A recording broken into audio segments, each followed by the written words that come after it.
আমাকে অন্তত একটা জুমা বিদায় নেওয়ার জন্য তারা আমাকে সুযোগ দেয়নি। আমি সুযোগ চেয়েছিলাম অন্তত পক্ষে একটা জুমা আমাকে দেওয়া হোক। আমি যেহেতু থাকলে আপনাদের প্রবলেম, একটা জুমা আমি বিদায় নিয়ে যাই কেন্দ্রীয় মসজিদ থেকে। তারা প্রশাসন দিয়ে এমন ভাবে প্রেসার ক্রিয়েট করেছে, তারা বলেছে আমি মসজিদে ঢুকলেই এখানে কারবালা হয়ে যাবে। আমি এখানে কোনো রক্তক্ষয়ী সংঘর্ষ চাই নাই, যার দরুন আমি নিরাপদ স্থানে পৌঁছেছি এবং আমার মসজিদকে আমি কলুষিত করতে চাই নাই। কারণ এই মসজিদকে আমরা অনেক অনেক ভালোবাসি। এই মসজিদের ইতিহাস আছে, এই মসজিদের ঐতিহ্য আছে। বোটবাজার কেন্দ্রীয় জামে মসজিদ সারা বিশ্বের মানুষ এক নামে চিনে। এখন মুসলিম, বাংলাদেশি, বাংলা ভাষী যারা আছে, বোটবাজার কেন্দ্রীয় জামে মসজিদ অনলাইনে এত বেশি আলোচনা এই মসজিদের মিম্বার থেকে গোটা বিশ্বময় আলোচিত হয়েছে। অনেক মানুষ বোটবাজার কেন্দ্রীয় জামে মসজিদকে চিনে। আমরা চাই না এখানে কোনো রক্তক্ষয়ী সংঘর্ষ হোক। তারা আমাদেরকে মার্ডার কেসের আসামি বানাতে চেয়েছে। আমাকে হুমকি দেওয়া হয়েছে, যদি আপনি এখান থেকে না যান তাহলে হত্যা মামলার আসামি বানানো হবে। আমি যে নিলয়ের বাসায় ভাড়া থাকতাম, পুলিশ ফোর্স পাঠিয়ে দিয়েছে বাড়িওয়ালাকে বলে দিতে তারা যেন আমাকে বাড়িতে জায়গা না দেয়। আমার ঘরটা সেখানে গিয়ে তছনছ করে দিয়ে এসেছে। মুতল্লি সাহেবের বাড়িতে এসে দিনের পর দিন ওসি সাহেব, থানার এসি, এসপি, ওসি, ডিসি তারা একের পর এক চাপ দিয়েছে মাদানী হুজুরকে রিজাইন দেন। মুতল্লি জীবনের শেষ মুহূর্ত পর্যন্ত আমার পক্ষে সংগ্রাম করে বলেছেন যে কোন অপরাধে আমার খতিব সাহেবকে আমি রিজাইন দেব। তিনি খুব জেদি মানুষ ছিলেন। তিনি বলেছেন সেই অপরাধটা আমাকে শনাক্ত করে দেন, যে অপরাধে আমি খতিব সাহেবকে বলবো আমি এই অপরাধে আপনাকে অব্যাহতি দেওয়া হলো। তারা কোনো কারণ দর্শাতে পারে নাই। তিনি মৃত্যু পর্যন্ত আমার রিজাইন লেটারের মধ্যে তিনি সই করেননি। এভাবেই দুনিয়া থেকে তিনি বিদায় হয়েছেন। তাকে এমনও কথা বলা হয়েছে তার সন্তানরা আমার সামনে, যে মাদানী হুজুরকে যদি আপনি মসজিদ থেকে রিজাইন না দেন আপনার সন্তানদের বিরুদ্ধে মামলা করা হবে। যেহেতু তিনি বয়স্ক ছিলেন, তার বিরুদ্ধে মামলা না করে সন্তানদেরকে জেলখানায় নিয়ে যাবে, এমন হুমকি দিয়েছে। মুতল্লি সাহেব বলেছিলেন যে আমার সন্তানদেরকে জেলখানা নিয়ে যাবেন, এই হুমকি দিচ্ছেন। আমি যদি একজন আলেমকে অপমান করি, বিনা কারণে একজন আলেমকে আমার মসজিদ থেকে আমি রিজাইন দিয়ে দিই, তাহলে এর থেকেও তো বড় শাস্তি আমার উপর আসতে পারে। তিনি রিজাইন পত্রে সাইন করেন। থানা থেকে রিজাইন লেটার নিয়ে মুতল্লি সাহেবের বাড়িতে পুলিশ দিনের পর দিন বসে থেকেছে। পুলিশ যখন বসে থাকতো, মুতল্লি সাহেব আমাকে ফোন দিতেন, হুজুর আমার গেটের সামনে বসে আছে, আমি কি করব? এইরকম ভাবে আমাদেরকে এখানে প্রেসার ক্রিয়েট করেছে।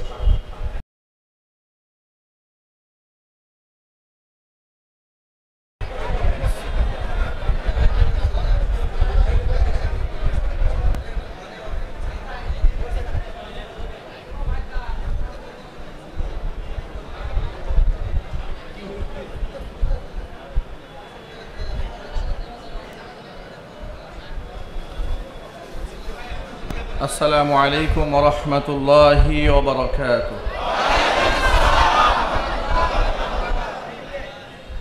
আপনারা সবাই কেমন আছেন? আলহামদুলিল্লাহ। আল্লাহ পাক আপনাদের সকলের দোয়ায় অনেক অনেক ভালো রেখেছেন। আলহামদুলিল্লাহ।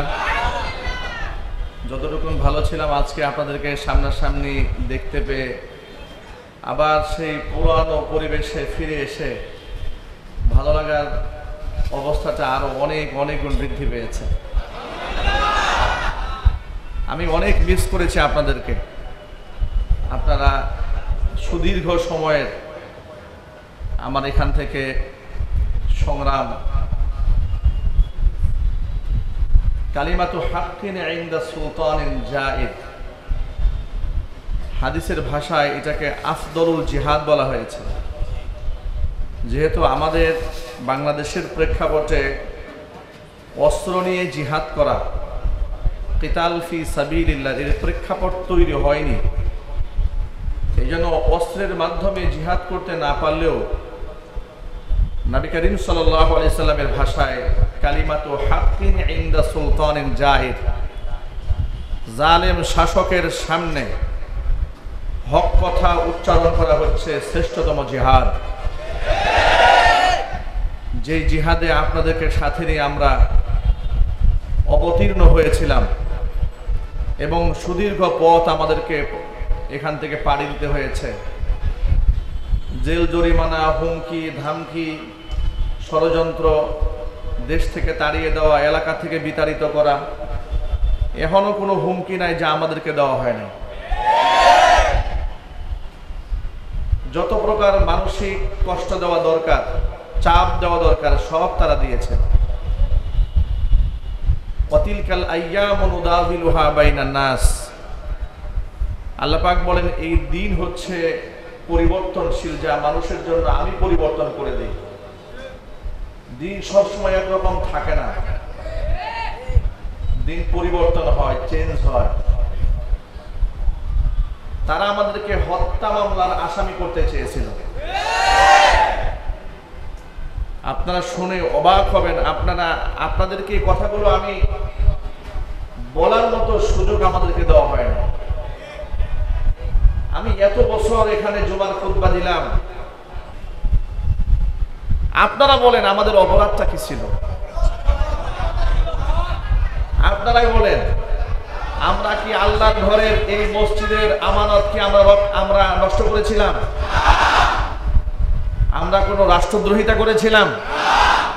দেশদ্রোহিতা করেছিলাম? খুন খারাপি করেছিলাম?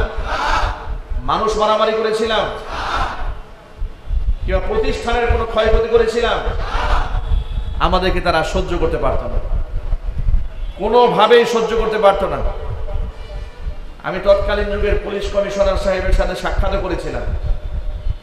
তিনি বলেছিলেন যে হুজুর, এই পরিস্থিতিতে একটা জ্বলন্ত অঙ্গারের মধ্যে তো আমি আপনাকে ছেড়ে দিতে পারি না, তবে দেশ স্বাভাবিক যদি হয় ইনশাল্লাহ আপনি ফিরে আসবেন। তা আল্লাহর রহমতে আল্লাহ রাব্বুল আলামিন সেই জালেম স্বৈর শাসকের পতন ঘটিয়েছে, দিন আল্লাহ পাক বদলে দিয়েছেন। এখান থেকে শিক্ষা গ্রহণ করা উচিত। আলেমদের সাথে গুতাগুতি করে, আলেমদের সাথে যুদ্ধ করে, আলেমদেরকে শত্রু বানিয়ে, আর যাই হোক কিছুদিন হয়তো ক্ষমতায় থাকা যাবে, কিন্তু সম্মান নিয়ে দুনিয়া থেকে বিদায় হওয়া যাবে না, এটা কনফার্ম। আলেমদের সাথে বিয়াদবি করে, মসজিদের মিম্বারের আমানতকে নষ্ট করে দিয়ে, আর যাই হোক না কেন জোরপূর্বক কিছুদিন ক্ষমতায় টিকে থাকা যাবে, এটা সম্ভব, কিন্তু সম্মান নিয়ে বিদায় হওয়া সম্ভব না। তারা আমাদেরকে মসজিদের মিম্বার থেকে শেষ বিদায়টা নেওয়ার সুযোগ দেয় নাই, তাদেরও প্রায়শ্চিত্ত ভোগ করতে হয়েছে। স্বৈরাচারী শেখ হাসিনা চেয়েছিল একটা বিদায়ী ভাষণ দেওয়ার জন্য, কথা বলেন ঠিক কিনা বলেন? 1 ঘন্টা সময় চেয়েছিল যে আমি একটা বিদায়ী ভাষণ দেই।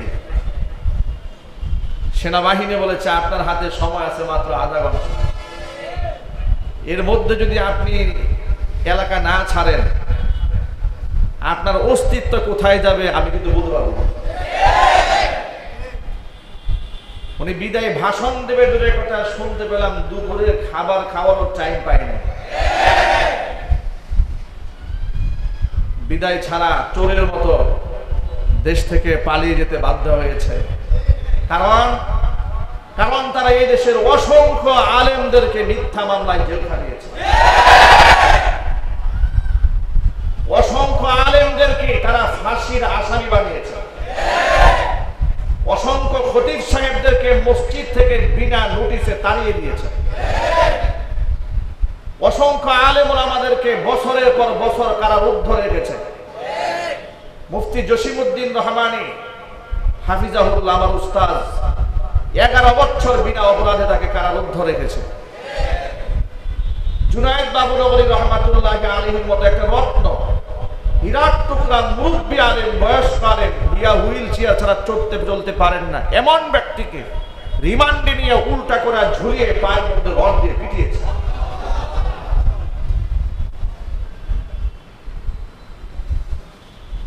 শুধু কি তাই, গোটা ওয়ার্ল্ডে, বিশেষ করে উপমহাদেশের শ্রেষ্ঠতম দিনের দায়ী, ওয়ার্ল্ড ফেমাস ইসলামিক চিন্তাবিদ, আন্তর্জাতিক খ্যাতি সম্পন্ন মুফাসসির কোরআন শহীদ আল্লামা দেলওয়ার হোসেন সাঈদী রাহমাতুল্লাহি আলাইহি, আল্লাহর একজন কিংবদন্তি ওলি ছিলেন, যিনি বিগত 30 বছর আগে এই দেশ সমাজ সম্পর্কে যা বলতেন, আজকেও সেই বক্তব্য শুনলে মনে হয় এই বক্তব্য তিনি গতকাল দিয়েছেন। এমন একজন রত্ন, এমন একজন বড় মাপের আলেম, এমন একজন জনপ্রিয় ব্যক্তিকে 13টি বছর মিথ্যা মামলায় কারারুদ্ধ রেখে সর্বশেষ নাটকীয় কায়দায় জেল থেকে বের করে হসপিটালে এনে তাকে বিষ প্রয়োগ করে হত্যা করেছে।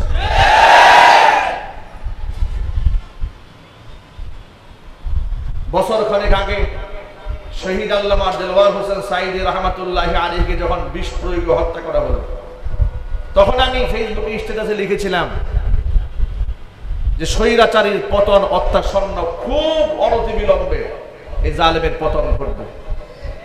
তাই হয়েছে। আল্লামা মামুনুল হক হাফিজাহুল্লাহর মতো একটা সিংহ পুরুষকে নিজের স্ত্রী দিয়ে ধর্ষণের মামলা দিয়েছে।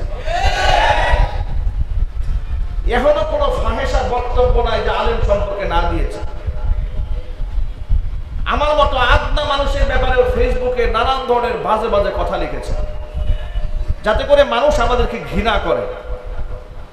কিন্তু আজীব ব্যাপার হচ্ছে, ওদের সমস্ত মিডিয়া ছিল ওদের হাতে, 71, 72, 73 পর্যন্ত যা আছে সব, ঠিক কিনা বলে? আমাদের পক্ষে তো টু শব্দ করার কেউ ছিল না। এত মিডিয়া থাকার পরেও সমস্ত মিডিয়া দিয়ে আমাদেরকে জঙ্গি, তালেবান, রাজাকার, আল বদর, আল শাম, মৌলবাদ, উগ্রবাদ, এখনো কোনো শব্দ নাই যেগুলা দিয়ে আমাদেরকে ঘায়েল না করেছে। সব করেছে।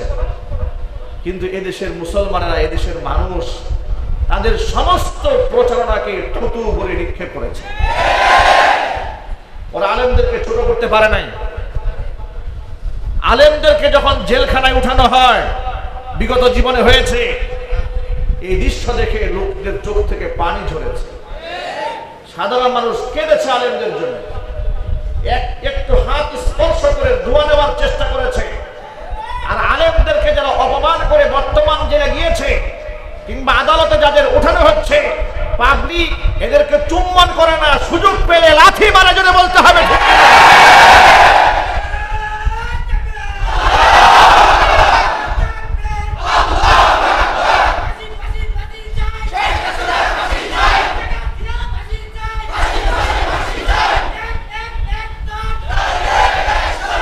মনে রাখবেন, মনে রাখবেন, মসজিদের মিম্বার আওয়ামী লীগ, বিএনপি, জাতীয় পার্টি কিংবা জামাত ইসলাম কারো পৈতৃক সম্পদ নয়। মসজিদের মিম্বার সকলে, ঠিক কিনা বলেন? এই মসজিদের মিম্বার থেকে বিগত জীবনে জালেমদের বিরুদ্ধে যেভাবে আমরা গর্জে উঠেছি, ভবিষ্যতেও আমরা সেভাবেই গর্জে উঠবো ইনশাআল্লাহ। বলুন ইনশাআল্লাহ। আমি অবাক হয়ে যায়, এখনো পর্যন্ত স্বৈরাচারী হাসিনার জন্য যারা মায়া কান্দা কান্দে। ভালো করে শোনায় কথাটা। আচ্ছা, আপনাদের অত্যন্ত বিনয়ের সাথে প্রশ্ন করি, শেখ হাসিনা শত শত মানুষ খুন করেছে, এটা কি সত্য না মিথ্যা? যারা মুখ বন্ধ রাখেন, সন্দেহ আছে আপনাদের? কিন্তু জোরে বলতে হবে। শেখ হাসিনা প্রত্যক্ষ কিংবা পরোক্ষ নির্দেশের মাধ্যমে এদেশের অসংখ্য ছাত্রদেরকে, অসংখ্য আলেমদেরকে, অসংখ্য সাধারণ মানুষকে খুন করেছে। এ কথা কি সত্য না মিথ্যা? এতগুলো মানুষের খুন করার পরেও যে এই খুনের জন্য যে মানুষের দিল কান্দে, আল্লাহর কসম, খুতবার মসজিদ থেকে বলছি, এত বড় জালেমের জন্য যার আত্মা কাঁদে ও ফেরাউনের নাতি পুতি ছাড়া আর কেউ হতে পারে না।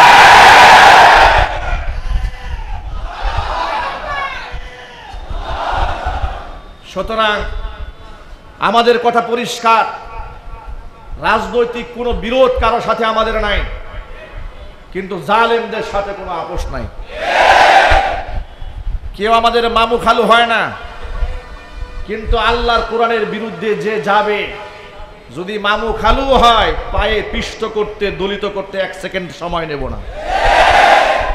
সুতরাং কোরআন সুন্নাহর পক্ষে আমরা ছিলাম, আমরা আছি, ভবিষ্যতেও থাকবো ইনশাআল্লাহ। আমাদেরকে তারা বলতো আমরা নাকি সরকার বিরোধী কথা বলি মসজিদের মিম্বারে। কথাটা খুব ভালো করে বুঝেন, আমরা কোন জায়গায় সরকার বিরোধী কথা বলেছি? আমরা কোনোদিন জুমার বয়ানে বলি নাই তারা মেট্রো রেলের টাকা চুরি করেছে, বলেছি আমরা? 10 টাকা চালের দাম বলে 100 টাকা খাইয়েছে, তাও বলি নাই। কথা বলেন। নিজের ছেলে মেয়ে ইহুদি খ্রিস্টানদেরকে বিবাহ দিয়েছে, বিবাহ করিয়েছে, তাও কিছু বলি নাই। রাষ্ট্রের হাজার হাজার কোটি টাকা বিদেশে নিয়ে গেছে, স্পেসিফিক, তাও কিছু বলি নাই। কারণ আমরা জানি এগুলা বলার লোক আছে বাংলাদেশে। আমরা কোনটা বলেছি? যখন দেখেছি কোরআন শরীফের আইনের মধ্যে আছে যে নারী এবং পুরুষের মিরাস সম্পদ বন্টনের যে নীতিমালা কোরআনে লেখা আছে, এটা পৃথিবীর কেউ মুছে দিতে পারবে না। ইউসিকুমুল্লাহু ফি আওলাদিকুম লিয-যাকারি মিসলু হাযযিল উনসায়াইন। সূরা নিসার 11 নম্বর আয়াতে আল্লাহ বলেছেন যে আল্লাহ পাকের নির্দেশ হচ্ছে মিরাজ বন্টনের ক্ষেত্রে লিয-যাকারি মিসলু হাযযিল উনসায়াইন, 2 মেয়ে যা পাবে সমপরিমাণ একটা ছেলে পাবে। এই বিধানটা আল্লাহ পাকের। বিধানটা কার? আল্লাহ পাকের। নারী উন্নয়ন নীতিমালার নামে তারা নারী পুরুষ সব সমান বানিয়ে দেওয়ার জন্য চক্রান্ত করলো এবং বলল মিরাজ সম্পত্তির মধ্যে ছেলে যা পাবে মেয়েও তাই পাবে। যখন দেখলাম যে কোরআনের বিরুদ্ধে আইন চলে যাচ্ছে, আমরা প্রতিবাদ জানিয়েছি। আমরা দেখেছি যে শিরকের সাথে মুসলমানদের কোনো সম্পর্ক নাই, সেই শিরকের প্রতি ধাবিতকারী, শিরকের উপাদান, এমনকি শিরকের উপকর্ম যা যা আছে সব কিছু যখন বাংলাদেশ এস্টাবলিশ করার জন্য রাস্তায় রাস্তায় মূর্তি বানানো হচ্ছে, ইসলামের মেসেজ পৌঁছে দেওয়ার জন্য মূর্তি এবং ভাস্কর্যের বিরোধিতা করেছে। কথা বলেন ঠিক কিনা বলেন? আলেম আমাদেরকে বিনা অপরাধে কারাগারে নিয়েছে, প্রতিবাদ জানিয়েছে। মামুনুল হককে নারায়ণগঞ্জের রিসোর্টে সস্ত্রী অপমান করেছে, লাইভ করে প্রতিবাদ জানিয়েছে। কুখ্যাত সন্ত্রাসী রক্তখেকু নরেন্দ্র মোদী ভারতের গুজরাটের খসায় বাবরি মসজিদ ভেঙে দিয়ে মন্দির নির্মাণকারী, গরু জবাইয়ের অপরাধে অসংখ্য মুসলিমকে হত্যাকারী, মুসলিমদেরকে দাড়ি ধরে ধরে জবাইকারী এবং তার পক্ষকে সমর্থনকারী, মুহাম্মদ সাল্লাল্লাহু আলাইহি সাল্লামকে কটূক্তিকারী এই শয়তান নরেন্দ্র মোদীকে বাংলাদেশে এনে মুসলমানদের ভূমিকে নাপাক করা হবে, প্রতিবাদ জানিয়েছিলাম আমরা। এই সব ছিল আমাদের ধর্মীয় সেন্টিমেন্ট, একটা আমাদের রাজনৈতিক সেন্টিমেন্ট ছিল না। আপনারা বলুন, এই মিম্বারে বসে আমি কোনোদিন কোনো দলের ভোট চেয়েছি?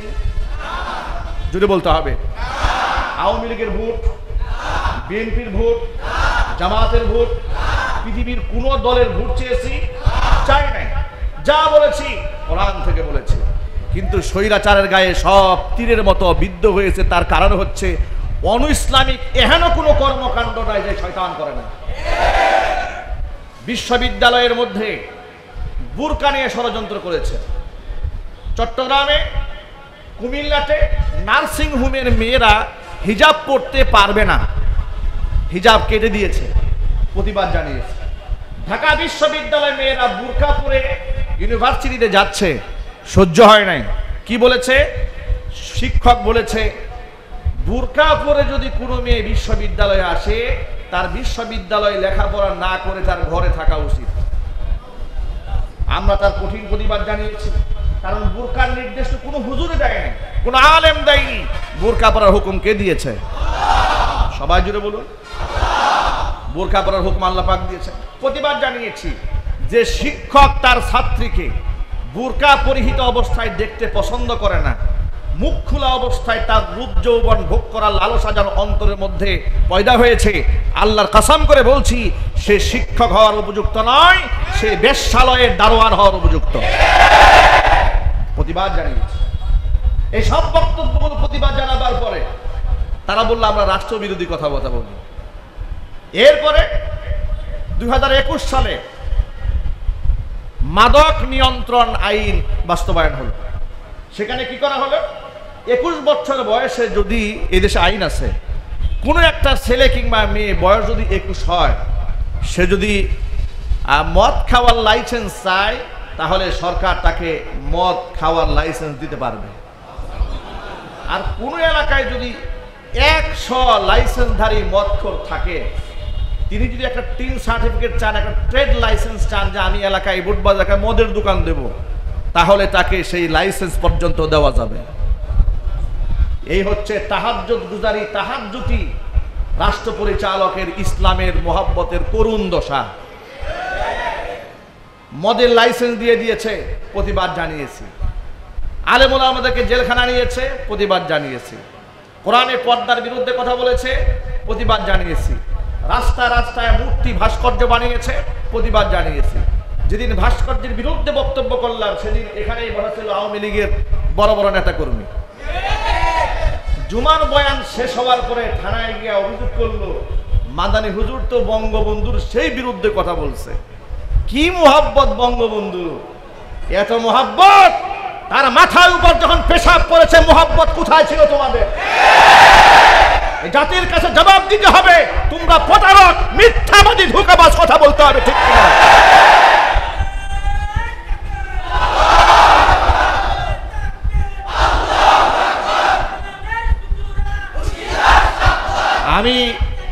আমি তাদের উপর কোনো বিদ্বেষ নিয়ে কথা বলি নাই। কথা বলেছিলাম কোরআন শরীফের আয়াত থেকে যে আল্লাহ পাক 4টা জিনিসকে নাপাক বলছেন। কয়টা জিনিস? সবাই বলেন। আল্লাহ পাক 4টি জিনিসকে নাপাক বলেছেন। আল্লাহ রাব্বুল আলামিন বলেছেন, ইয়া আইয়ুহাল্লাযীনা আমানু ইন্নামাল খামরু ওয়াল মাইসিরু ওয়াল আনসাবু ওয়াল আজসামু রিজসুম মিন আমালিশ শাইতান ফাজতানিবুহু লাআল্লাকুম তুফলিহুন। আল্লাহ পাক বলেন, ও ঈমানদারেরা, ইন্নামাল খামরু ওয়াল মাইসিরু ওয়াল আনসাবু ওয়াল আজলাম, 4টি জিনিস হচ্ছে শয়তানের নাপাক কর্মকাণ্ড। কয়টি জিনিস? সবাই 4টা আঙ্গুল উঁচা করেন। কয়টি জিনিস? আমি বলেছি। কে বলেছেন? সবাই বলুন, কে বলেছেন? আমি বলিনি, আল্লাহ রাব্বুল আলামিন বলেছেন 4টি জিনিস হচ্ছে শয়তানের নাপাক কর্মকাণ্ড। ইন্নামাল খামরু, 1 নাম্বার হচ্ছে মদ, ওয়াল মাইসির 2 নাম্বার হচ্ছে জুয়া, 3 নাম্বার হচ্ছে ওয়াল আনসাব মূর্তি, 4 নাম্বার হচ্ছে ওয়াল আজলাম ভাগ্য নির্ধারণকারী তীর। এসব হচ্ছে রিজিসুম মিন আমালিশ শাইতান, এসব হচ্ছে শয়তানের নাপাক কর্মকাণ্ড। ফাজতানিবুহু, এগুলো তোমরা পরিহার করো, লাআল্লাকুম তুফলিহুন, তাহলে তোমরা সফল কাম হতে পারবে। আমার ভাইরা, তাহলে মূর্তি নাপাক, এটা কি আলেমরা বলেছেন, আল্লাহ বলেছেন? তাহলে রাস্তায় রাস্তায় ভাস্কর্যের নামে মূর্তি যখন বানানো হয়েছিল, কোরআন শরীফের এই আয়াত দিয়ে বলেছিলাম একজন মৃত ব্যক্তির জন্য দোয়া করেন, ফায়দা হবে। মসজিদ বানানো ফায়দা হবে, এতিমখানা করেন, ফায়দা হবে। কোরআন তেলাওয়াত করে ইসালে সওয়াবের ব্যবস্থা করেন, ফায়দা হবে। কিন্তু স্মরণীয় রাখার জন্য রাস্তায় রাস্তায় মূর্তি বানাবেন না, এটা মুসলমানদের কাজ নয়। আল্লাহর নবী, দু জাহানের বাদশা, ইমামুল মুরসালিন, রাহমাতুল লিল আলামিন, খাতামুল আম্বিয়া, নবিয়ুনা মুহাম্মদুর রাসূলুল্লাহ সাল্লাল্লাহু আলাইহি সাল্লাম বলেছেন, ইন্নামা আনা বুইসতু লিকাসরিল আসনাম। পৃথিবীতে মূর্তি রাখার জন্য আল্লাহ আমাকে পাঠাননি, পৃথিবীর মধ্যে মূর্তিগুলাকে ভেঙে দিয়া আল্লাহর একাত্মবাদ প্রতিষ্ঠার জন্য আল্লাহ পাক জমিনের মধ্যে আমাকে প্রেরণ করেছেন। আল্লাহু আকবার বলেন। আপনারা বলেন ইব্রাহিম আলাইহিস সালাতু ওয়াসসালাম আমাদের কি হন? সবাই বলেন না কি হন? তিনি আমাদের কি পিতা? আরো জোরে বলেন। এই কথাটা বলতে মুসলমান ভয় পাইত। বিগত 16 বছরে নবী ইব্রাহিম আলাইহিস সালাতু ওয়াসসালামকে জাতির পিতা বলতে মুসলমানরা ভয় পেত। এমনকি অনেক মাহফিল মঞ্চে জাতির পিতা ইব্রাহিম আলাইহিস সালাতু ওয়াসসালাম বলা হয়েছে, কিন্তু তাদের মাইন্ডে লেগেছে, তারা খুব কষ্ট পেয়েছে। বাস্তবতা আছে না নাই? আমার প্রিয় ভাইরা, ইব্রাহিম আলাইহিস সালাতু ওয়াসসালাম মূর্তি ভেঙে দিয়েছিলেন। কোরআন বলে দিয়েছি, মিল্লাতা বিকুম ইব্রাহিম হুয়া সাম্মাকুমুল মুসলিমিন। তোমরা তোমাদের জাতির পিতা ইব্রাহিম আলাইহিস সালাতু ওয়াসসালামের ধর্মের অনুসরণ করো, তার আনুগত্য করো। এর মানে তুমি যখন বিশ্বাস করবে আমি আল্লাহ ছাড়া কোনো মাবুদ নাই, ইলাহা নাই, আইনদাতা নাই, বিধানদাতা নাই, রব নাই, সৃষ্টিকর্তা নাই, আমি আল্লাহ ছাড়া কোনো রাজ্জাক নাই, কোনো খালেক নাই, কোনো মালিক নাই, হায়াত দানকারী কেউ নাই, জীবন দানকারী কেউ নাই, মৃত্যু দানকারী কেউ নাই। যখন তুমি বিশ্বাস করে নিয়েছো পৃথিবীর কোনো পীর, পৃথিবীর কোনো দুর্গা, পৃথিবীর কোনো দরগা, পৃথিবীর কোনো ভাস্কর্যের সামনে সম্মানে তোমার মাথা নত হবে না। সম্মানে মাথা নত হবে একমাত্র কার সামনে? আমার প্রিয় বন্ধুগণ, ইব্রাহিম আলাইহিস সালাতু ওয়াসসালাম মূর্তি ভেঙে গুড়িয়ে দিয়েছিলেন। তিনি বাপ দাদা আত্মীয় স্বজনকে শিক্ষা দিতে চেয়েছিলেন মূর্তির কোনো ক্ষমতা নেই, সমস্ত ক্ষমতার মালিককে। এই শিক্ষা নবী ইব্রাহিম দিলেন। তাহলে তুমি সেই নবী ইব্রাহিমের আদর্শিক সন্তান বলে মুসলমান হিসেবে নিজে দাবি করার পরেও তুমি কিভাবে মূর্তি নির্মাণ করো? জবাব দাও, কথা বলেন ঠিক কিনা? আমরা প্রতিবাদ জানাবার পরে তারা টেলিভিশন টক শো দেখি বলেছিল, শোনেন, তারা বলল যে হুজুররা ভাস্কর্যের বিরুদ্ধে কথা বলে, অথচ তুরস্কে মূর্তি আছে, ভাস্কর্য আছে, ইরানে মূর্তি আছে, লেবাননে মূর্তি আছে, সৌদি আরবে এই ভাস্কর্য আছে, সেই ভাস্কর্য আছে, নানান যুক্তি।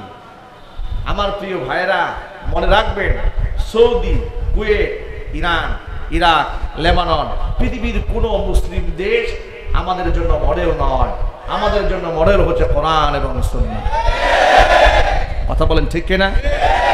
আপনারা আমার সামনে যারা বসে আছেন, আমিও আপনাদের মডেল নই, আমি আপনাদের মডেল নই, আমি আপনি আমাদের সকলের মডেল বিশ্বনবী মুহাম্মদ রাসূলুল্লাহ সাল্লাল্লাহু আলাইহি ওয়াসাল্লাম। সুতরাং মূর্তি তুরস্কে বানিয়েছে না ইরাকে বানিয়েছে না ইরানে বানিয়েছে, এগুলা দাদাকে আদা পড়া শেখায় কোনো লাভ নাই। আজে বাজে কথা বলে গল্প করে কোনো লাভ নাই। আমি শুনাই কোরআন শরীফের আয়াত, ও আমার দেখাই ইরাক। কথা বলেন ঠিক কিনা বলেন? আমি দেখাই নবীর হাদিস, ও আমার দেখাই সৌদি আরব। আচ্ছা, ইরান কিংবা কুয়েত কিংবা তুরস্কের ভাস্কর্য খুব মজা লাগছে। সৌদি আরবে খুরমা খুব মজা লাগে, কিন্তু সৌদি আরব যে পর্দার ব্যাপারে খুব কঠোরতা আছে, এটা মজা লাগে না? সৌদি আরবে চুরি করলে হাত কেটে দেয়, ওটা মজা লাগে না? সৌদি করলে হত্যার বিনিময়ে যে হত্যা হয়, এটা মজা লাগে না? জিনা করলে, ধর্ষণ করলে কল্লা উড়াই দেওয়া হয়, এটা মজা লাগে না? এর মানে হচ্ছে তারা আসলে সৌদিকে মডেল মানে না। ওরা সৌদি শাসক কিংবা পৃথিবীর কোনো মুসলিম দেশের মুসলিম শাসক যদি অনিসলামিক কোনো কর্মকাণ্ডকে করেই ফেলে, শয়তানের ওয়াসওয়াসায় পড়ে, ওইটাকে হাইলাইট করে নিজেদের অপকর্ম ধামা চাপা দেওয়ার চেষ্টা করে। এইভাবেই সমস্ত মিডিয়া, সমস্ত সাংবাদিক, সমস্ত পত্র পত্রিকাগুলোকে তারা জিম্মি বানিয়ে ফেলে দিয়েছিল। মিডিয়াতে আলেম ওলামাদের প্রশংসা করতে দেওয়া হয় নাই, এমনকি আলেমদের বক্তব্য স্বাধীনভাবে প্রচারও করতে দেওয়া হয় নাই। কথা বলেন ঠিক কিনা বলেন? আমি এবার যে কথাটি বলতে চাই সেটা হলো, আপনার জন্য, আমার জন্য, গোটা দেশের মানুষের জন্য আদর্শ মডেল আমিও নয়, পৃথিবীর কোনো আলেম নয়, কোনো দরবেশ নয়। মডেল তাহলে কারা? কোরআন বলে দিয়েছি, লাকাদ কানা লাকুম ফি রাসূলিল্লাহি উসওয়াতুন হাসানাতুল লিমান কানা ইয়ারজুল্লাহা ওয়াল ইয়াউমাল আখির ওয়া যাকারাল্লাহা কাসীরা। আল্লাহ পাক বলেন, আমার রাসূলের মধ্যে তোমাদের জন্য রয়েছে উত্তম আদর্শ, তবে সকলেই সে আদর্শ গ্রহণ করবে না। লিমান কানা ইয়ারজুল্লাহ ওয়াল ইয়াউমাল আখির, যারা আখিরাতের দিনে প্রাপ্তির আশা করে, যারা আল্লাহ পাকের রহমত আশা করে, একমাত্র তারাই মুহাম্মদুর রাসূলুল্লাহ সাল্লাল্লাহু আলাইহি ওয়াসাল্লামের জীবন থেকে আদর্শ খুঁজে পাবে। আমি আমার সকল ভাইদেরকে বলি, সুতরাং ইরাক, ইরান, কুয়েত কিংবা লেবানন কিংবা Dubai, France, Britain, Canada, Germany মুসলমানদের জন্য আদর্শ নয়। মুসলমানদের জন্য আদর্শের নমুনা হচ্ছে কোরআন এবং আল্লাহ নবী সাল্লাল্লাহু আলাইহি সাল্লামের রেখে যাওয়া আদর্শ। ঠিক কিনা বলেন? এই কথাগুলো আমরা কোরআন এবং সুন্নাহ দিয়েই বলেছি। বলার পরে তারা বলেছে, এই তো হুজুর আমাদের বঙ্গবন্ধু বিরোধী, হুজুর আমাদের ভাস্কর্য বিরোধী। উনাদের কত পীড়িত ভাস্কর্যের জন্য, কত মোহাব্বত ভাস্কর্যের জন্য, পা চাটতে চাটতে লেহন করতে করতে এক একজনে জিব্বাকে পাতলা বানিয়ে ফেলে দিয়েছিল। এখন তোমরা সেই মূর্তিগুলো রক্ষা করতে পারলে না কেন? মামুনুল হক তো বলেছিলেন, যদি আমাদের সময় আসে আমরা আমাদের বাবার মূর্তি হলেও ভেঙে ফেলে দেব। আমি এই দেশের 5ই আগস্টে বিপ্লবী সাধারণ ছাত্র জনতাকে হৃদয়ের গভীর থেকে শ্রদ্ধা নিবেদন করি। আমি খুব অবাক হয়েছি যে খেলাফত প্রতিষ্ঠা হওয়ার আগেই মূর্তি ভাঙা শেষ। সুবহানাল্লাহ বলবেন না? আমি তো মনে করি এই দেশের আলেম সমাজ এই দিক থেকে সাকসেস, সফল। তারা এই দেশের মুসলমানদের কলিজার মধ্যে এই মেসেজ ঢুকাতে সক্ষম হয়েছে, মূর্তির সাথে মুসলমানের কোনো সম্পর্ক থাকতে পারে না।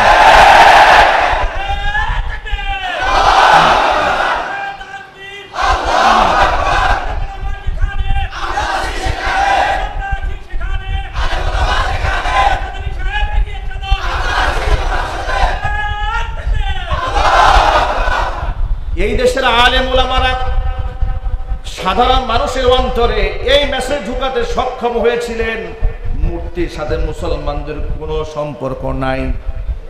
এখন আমি আপনাদের কাছে বিনয়ের সাথে জানতে চাই, আপনারাই বলেন, মূর্তির সাথে মুসলমানের কোনো সম্পর্ক আছে? এরা তাগুতে পরিণত হয়েছিল। তাগুত কাকে বলা হয় শোনেন? নিজে শরীয়ত বিরোধী কাজ করে অন্যকে শরীয়ত বিরোধী কাজ করতে বাধ্য করে। এটাকে কি বলা হয়? এটাকে তাগুত বলা হয়। তাগুত, এটা কি বলা হয়? তাগুত। ফিরআউন সম্পর্কে কোরআন মাজিদের মধ্যে আল্লাহ রাব্বুল আলামিন বলেছেন, ইন্নাহু লাতাগা, যে সে এই ব্যক্তি হচ্ছে সীমা লঙ্ঘন করেছে। কিভাবে ইসলাম বিরোধী কর্মকাণ্ড করতে বাধ্য করে? ছোট্ট একটা এক্সাম্পল দিই।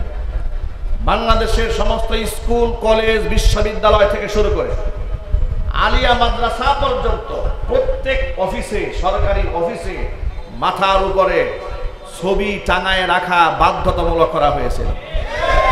এই কথা কি সত্য না মিথ্যা? আপনারা এক বাক্যে জবাব দেন। মুসলমান যারা এটা জানেন, আপনারা ভালো করে শোনেন। মুসলমানদের ছবি টাঙায় রাখা, প্রয়োজনের ছবি তোলা, আর হচ্ছে ছবি টানায়া প্রিন্ট করে ঝুলায় রাখা, এটা দেখি এক জিনিস। ছবিকে সম্মান করা হালাল না হারাম? চিল্লায় বলেন।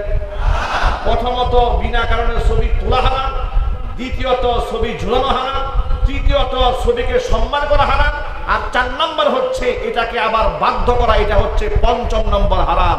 এর মানে হচ্ছে ডাবলের উপর ডাবল। এরা হচ্ছে একেবারে ফার্স্ট ক্লাস মানের কুফরি এ রাষ্ট্রে জবরদস্তি করে চালিয়ে দিয়েছে। আলেমরা মুখ খুলতে পারে নাই।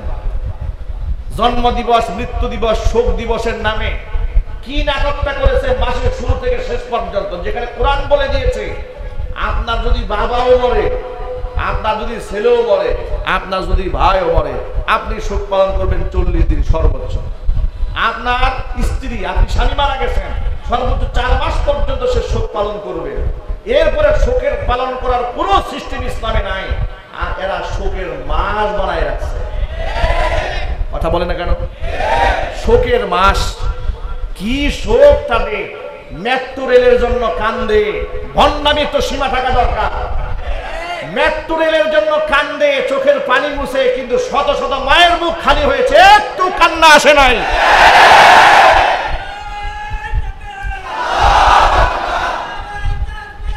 কিছুদিন আগে কিছুদিন আগে দেখলাম যে তার জন্মদিন উপলক্ষে তার কিছু লেসপেন্সারেরা ফেসবুকে দেখি পুশ করা শুরু করছে মাসজনের নেই।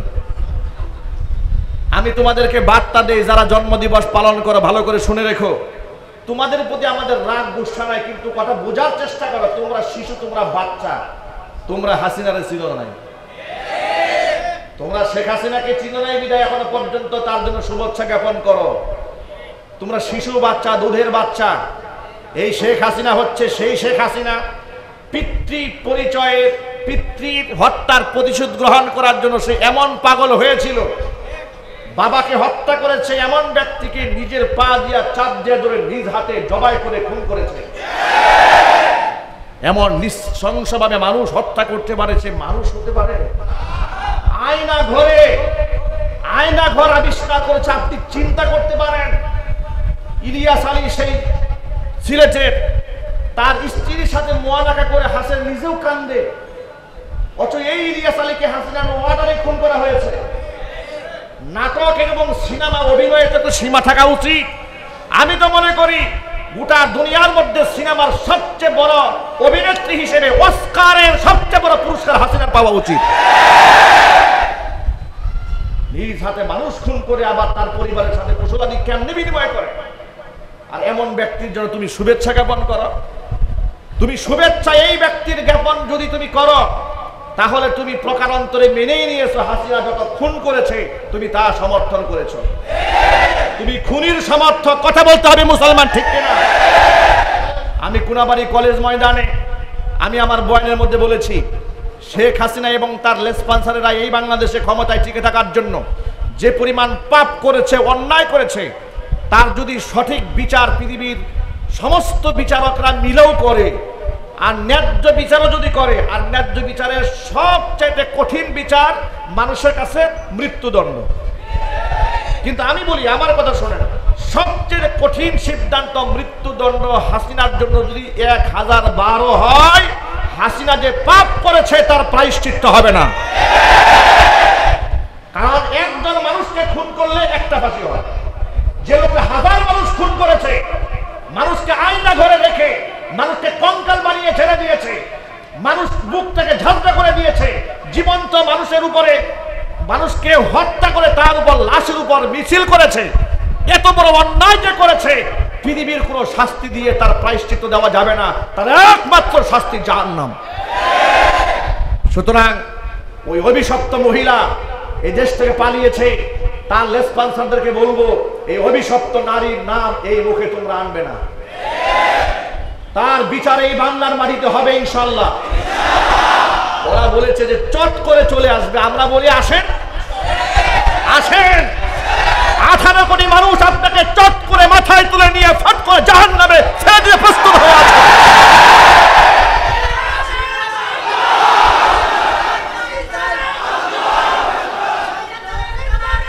দোকানে শাটার খুলে এই ওরে সহ গুলি করে ঠান্ডা মাথায় হত্যা করেছে।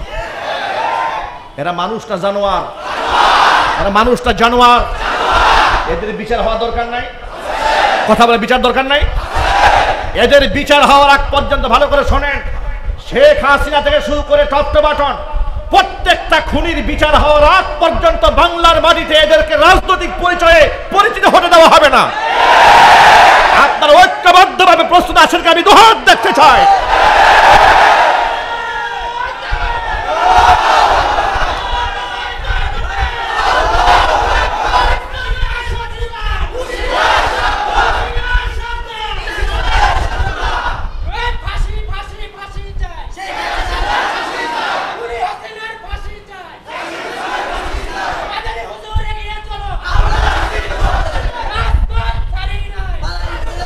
আমাদের কথা পরিষ্কার শোনেন, ব্যক্তিগত বা কারো প্রতি আমাদের ক্ষোভ নাই, কিন্তু যারা এই কোরআনের বিরুদ্ধাচরণ করেছে, আলেমদেরকে হত্যা করেছে, মিথ্যা মামলায় জেল খাটিয়েছে, ফাঁসির রায় দিয়েছে, আলেমদেরকে ব্ল্যাক লিস্ট করে 116 জন আলেমের নামে তালিকা করে মানুষের সামনে অপমানিত করেছে,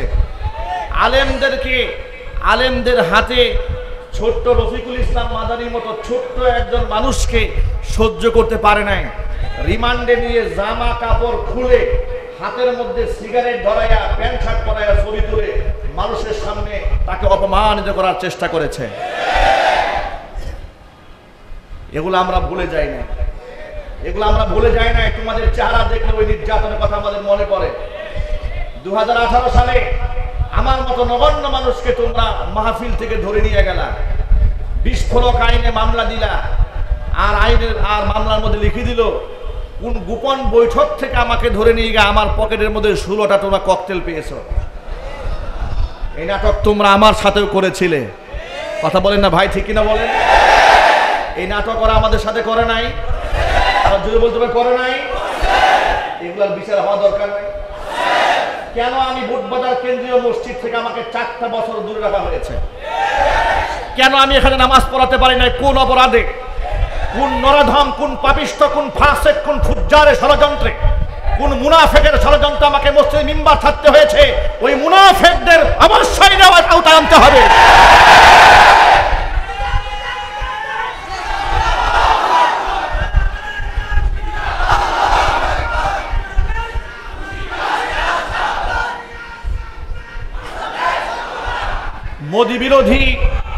মোদি বিরোধী আন্দোলন করে ঘরে ফেরার পরে থানা থেকে আমাকে ফোন দিয়া বলে, হুজুর আপনি সেফ থাকেন, আপনার বিরুদ্ধে কিন্তু এলাকার কিছু লোকেরা খেপে গেছে। বললাম কেন?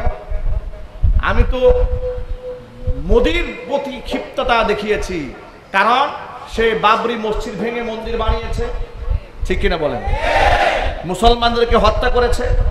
এত বড় মুসলিম বিদ্বেষী বাংলাদেশে আসলে আমি তার প্রতিবাদ জানিয়েছি, আমি তো দেশের কারো বিরুদ্ধে বলি নাই। তখন তিনি বলতেন, হুজুর আপনি মোদির বিরুদ্ধে কথা বলেছেন, কিন্তু মোদির পুতেরা নারাজ হয়ে গেছে। এই বাংলাদেশে মোদির পুত নাই। যারা আমাকে এই বুটবাজার মিম্বার থেকে সরিয়েছিল সব হচ্ছে মোদির পুত। কাদের পুত? চিল্লায় বলো, এরা হচ্ছে মোদির পুত। এই মুদির পুতেরাই আমাকে নিয়ে ষড়যন্ত্র করেছিল। তবে আমরা ওই মুদির পুতদেরকে বলি যে সময় মানুষের একরকম থাকে না, অহংকার দাম্ভিকতা করে আলেমদের সাথে আর বিয়াদবি করো না।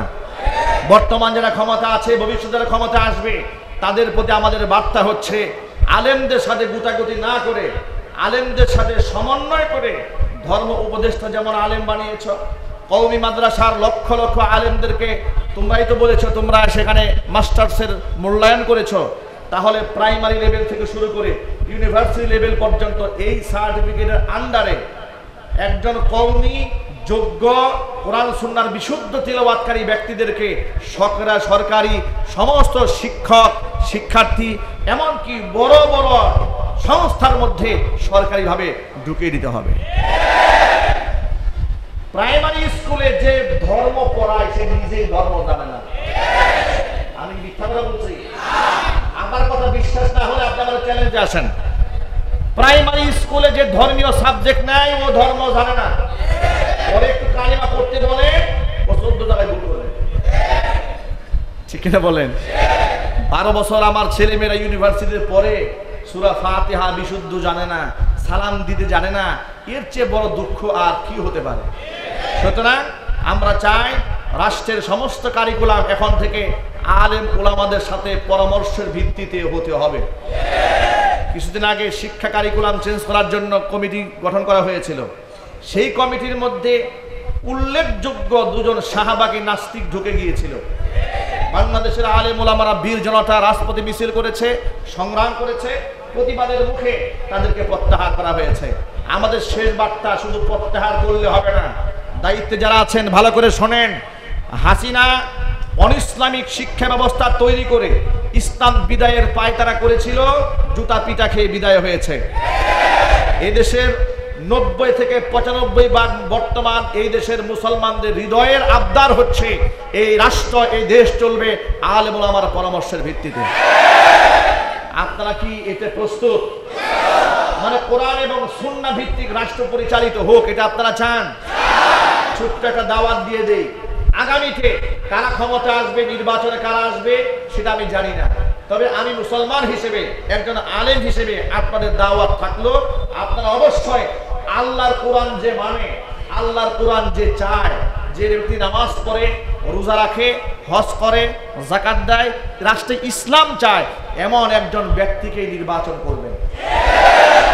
যে দল থেকে আসুক না কেন, আমি আবার বলি, যে দল থেকে আসুক না কেন, কোনো বেনামাজি, কোনো মিথ্যাবাদী, কোনো চরিত্রহীন, কোনো লম্পট, কোনো ধোঁকাবাজ, কোনো বাটপার, কোনো মুনাফেক, ফ্যাক্টরি দখলকারী, চাঁদাবাজ, মাদক চোরাচালানকারী, এমন ব্যক্তিদেরকে এদেশের মুসলমানেরা আর এমপি মন্ত্রী হিসেবে দেখতে চায় না। এদেশের মুসলমানেরা আমানতদার, এদেশের মুসলমানেরা কোরআন সুন্নাহর ভিত্তিতে রাষ্ট্র দেখতে চায়, খেলাফত প্রতিষ্ঠা করতে চায়। খেলাফত প্রতিষ্ঠার জন্য যদি রাজপথে আবার রক্ত দিতে হয়, মুসলমানরা প্রস্তুত আছে সেখানে দোহাত দেখতে চায়।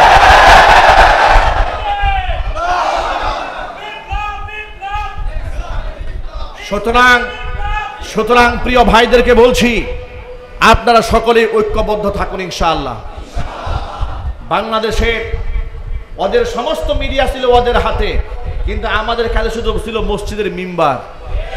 এই মিম্বার কি দুর্বল? কি মনে হয় আপনাদের কাছে? মসজিদের মিম্বারগুলা কি দুর্বল? দুর্বল নয়, কিন্তু ওরা দুর্বল করার চেষ্টা করেছিল। এই বুটবাজার কেন্দ্রীয় জামে মসজিদে প্রত্যেক জুমায় গণজোয়ার সৃষ্টি হতো।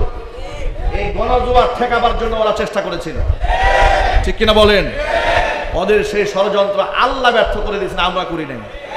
কে ব্যর্থ করেছেন? আপনারা মসজিদের আমানতকে রক্ষা করে সামনের দিনগুলোতে এই মসজিদের মিম্বার থেকে কোরআন এবং সুন্নাহর বক্তব্যগুলো বলিষ্ঠ কণ্ঠে উচ্চারিত হবে। কোন ইসলাম বিরোধী কর্মকাণ্ড বাংলার মাটিতে বাস্তবায়িত হতে দেওয়া হবে না। যদি কেউ করতে চায়, তার দাঁত ভাঙ্গা জবাব দেওয়ার জন্য আমরা যখনই আহ্বান করব, সেই আহ্বানে সারা দিয়ে প্রস্তুত থাকতে হবে। সুতরাং আমাদের পার্শ্ববর্তী রাষ্ট্রে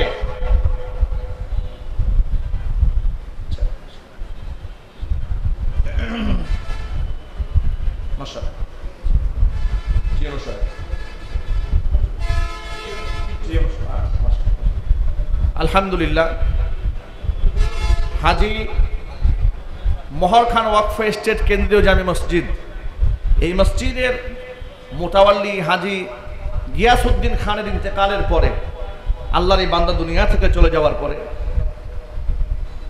বর্তমান যিনি দায়িত্ব পালন করছেন মোতাওয়াল্লি হিসেবে মসজিদের, তিনি হচ্ছেন আমাদের সম্মানিত ত্রিয়নো সাহেব। এই সরকারি প্রতিষ্ঠান, তিনি এই সম্মানটা ধরে রেখেছেন এবং এই শৃঙ্খলা টিকিয়ে রাখার জন্য তিনি অক্লান্ত পরিশ্রম করেছেন বুদ্ধিভিত্তিক প্রচেষ্টার মাধ্যমে। আমরা আল্লাহর কাছে তার কল্যাণ কামনা করি এবং তিনি যেন তার আপন দায়িত্ব সঠিকভাবে আঞ্জাম দিতে পারেন।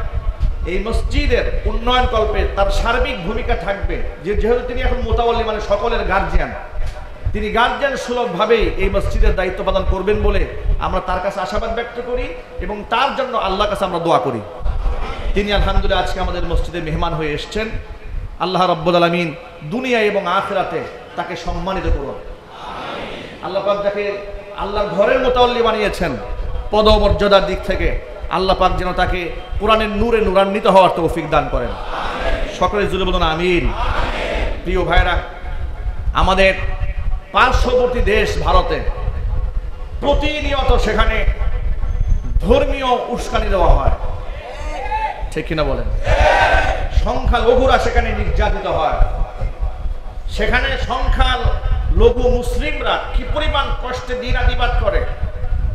গরু জবাইয়ের অপরাধে মুসলিমকে হত্যা করা হয়েছে, এমন অসংখ্য ঘটনা আছে না নাই? জোরে বলতে হবে, আছে না নাই? মুসলিমরা কি পরিমাণ বৈষম্যের শিকার আপনাদেরকে ছোট্ট একটা এভিডেন্স দেয়।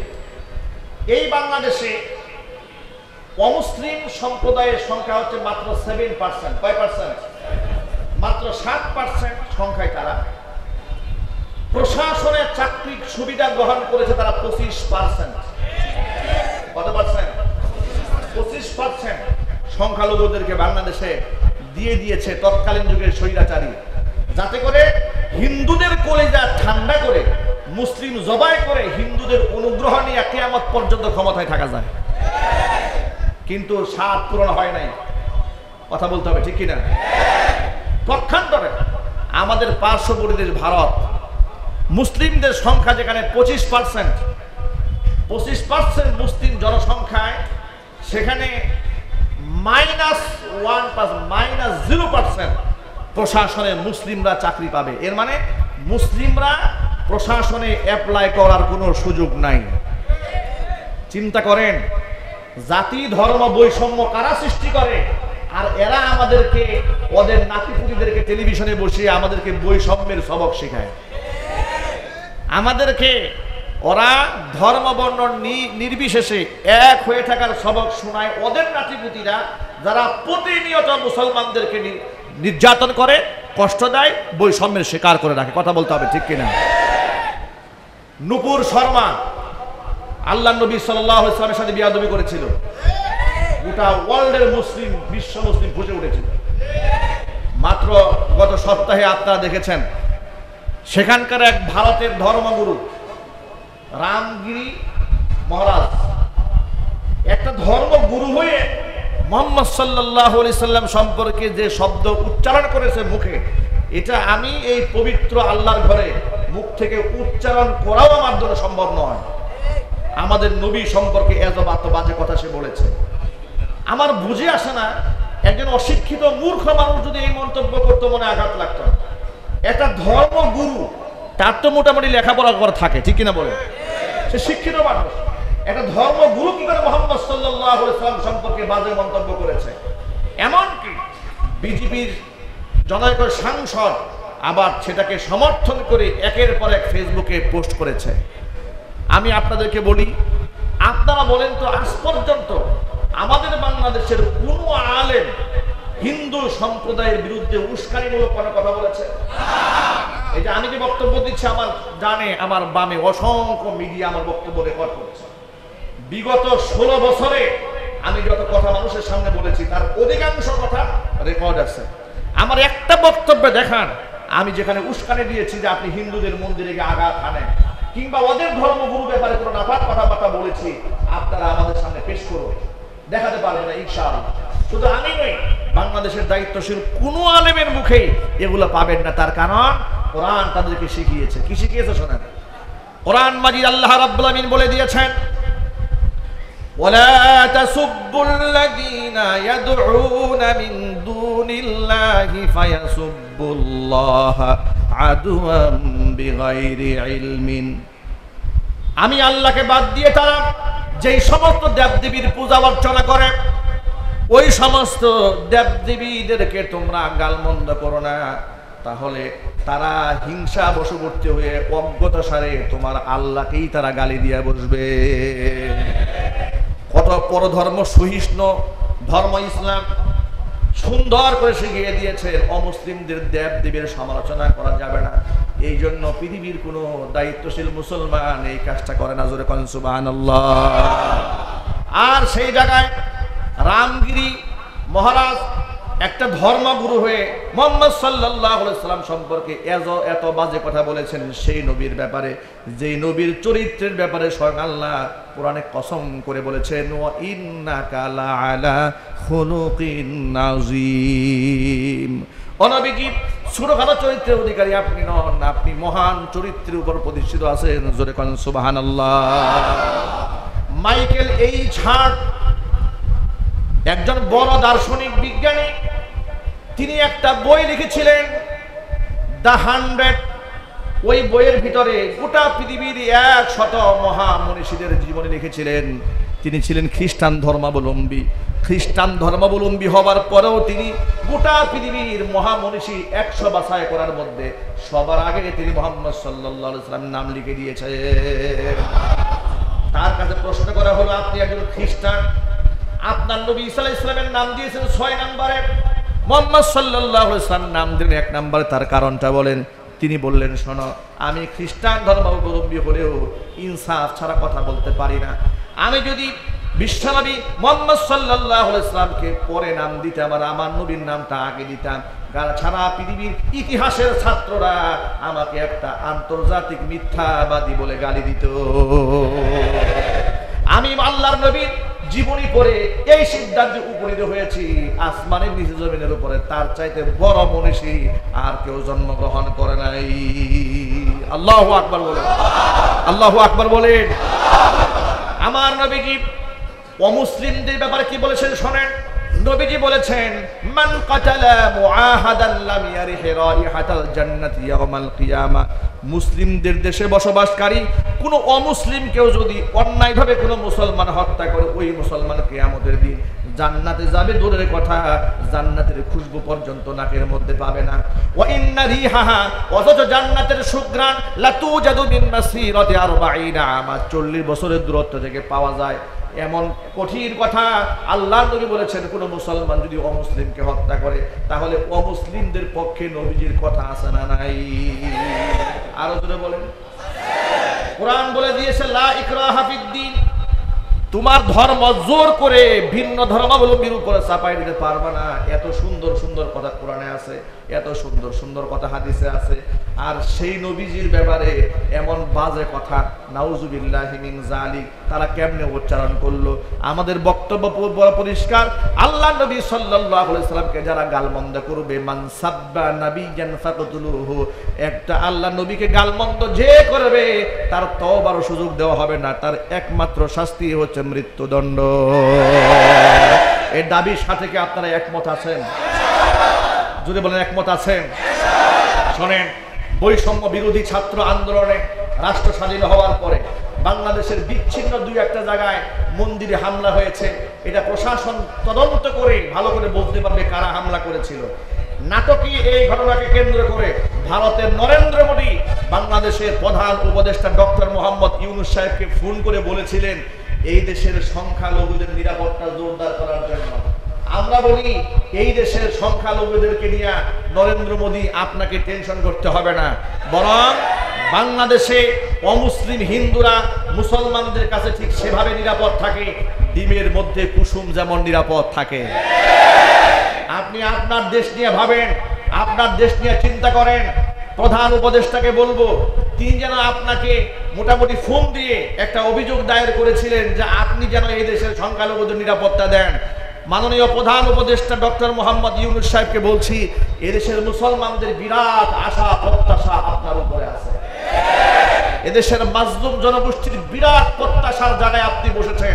আপনি শিক্ষিত, আপনি নম্র, আপনি ভদ্র, এত সুন্দর ভাষায় কথা বলেছেন জাতিসংঘে, গোটা দেশের মুসলমানদের, গোটা দেশের জনগণের হৃদয় খুশ হয়ে গেছে।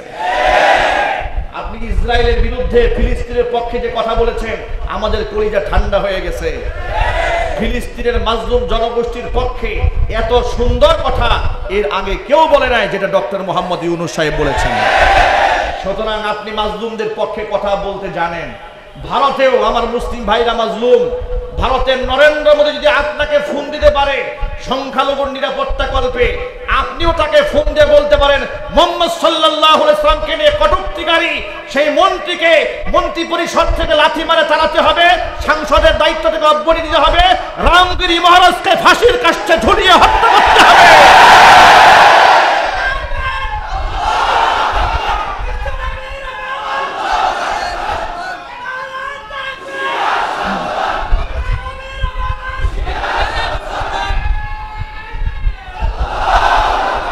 গোটা ওয়ার্ল্ডের মুসলিমরা ইতিমধ্যে দাবি জানিয়েছেন।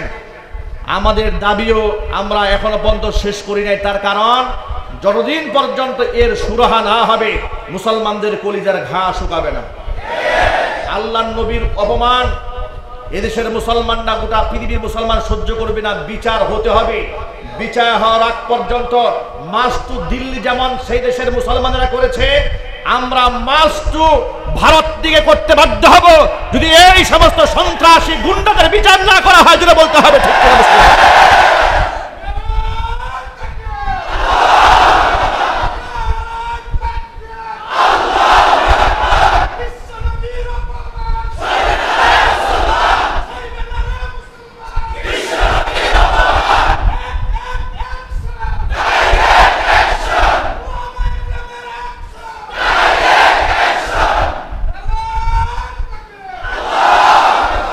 আপনারা শুনে খুশি হবেন। এই বুটবাজার কেন্দ্রীয় জামি মসজিদের মিম্বার থেকে বিগত জীবনে ইসলাম বিরোধী সমস্ত অপকর্মের বিরুদ্ধে যেভাবে আমরা গর্জে উঠে রাজপথে ঝাঁপিয়ে পড়েছি, আমাদের সেই ধারাবাহিকতা আবার নতুন আজকে থেকে শুরু হচ্ছে। ইনশাআল্লাহ শুরু হবে কিনা? ইনশাআল্লাহ। গাছা উলামা ঐক্য পরিষদ এর ব্যানারে গাছার সমস্ত আলেম ওলামাদের পরামর্শ হয়েছে আজকে জুমার নামাজের পরে তারা ওই সন্ত্রাসী, ওই বেয়াদব যে নবী করিম সাল্লাল্লাহু আলাইহি ওয়াসাল্লামের উপর কটূক্তি করেছে, এমন ওই সাংসদ, যে সাংসদ তার সমর্থন করে ফেসবুকে স্ট্যাটাস দিয়েছে, তার বিচার দাবিতে এখন জুমার নামাজের পরে ইনশাআল্লাহ আমাদের বুটবাজার সেন্ট্রাল জামি মসজিদের প্রাঙ্গণ থেকে সংক্ষিপ্ত আকারে সেখানে একটা বিক্ষোভ সমাবেশ হবে ইনশাআল্লাহ। নামাজ সকল মসজিদের মিম্বার থেকে আওয়াজ উঠেছে, মসজিদের মুসল্লিরা সব ঝাঁপিয়ে পড়বে। আপনারাও নামাজের পরে শান্তি এবং সুশৃঙ্খলা বজায় রেখে কোনো ভাঙচুর নাই, কোনো আঘাত করা যাবে না, কোনো হতাহত করা যাবে না। রাষ্ট্রের জান এবং মালের নিরাপত্তা নিজ হাতে নিজ দায়িত্বে গ্রহণ করে শান্তিপ্রিয় এই বিক্ষোভে আপনারা সামিল হবেন ইনশাআল্লাহ। এতক্ষণ পর্যন্ত আপনাদের সামনে খুতবার মধ্যে যে আলোচনাগুলো করেছি, সবার আগে আল্লাহ রাব্বুল আলামিন আমাকে, এরপরে আমার ভাইদেরকে, আমার মা বোনদেরকে সকলকে আমল করার তৌফিক দান করুন। সকলেই জোরে বলুন আমিন। বসুন। যেহেতু আমাদের মসজিদের সম্মানিত মোতাওয়াল্লি টিউনে সাহেব তিনি এসছেন, তিনি সংক্ষিপ্ত আকারে আপনাদের কাছে একটু দোয়া চাবেন।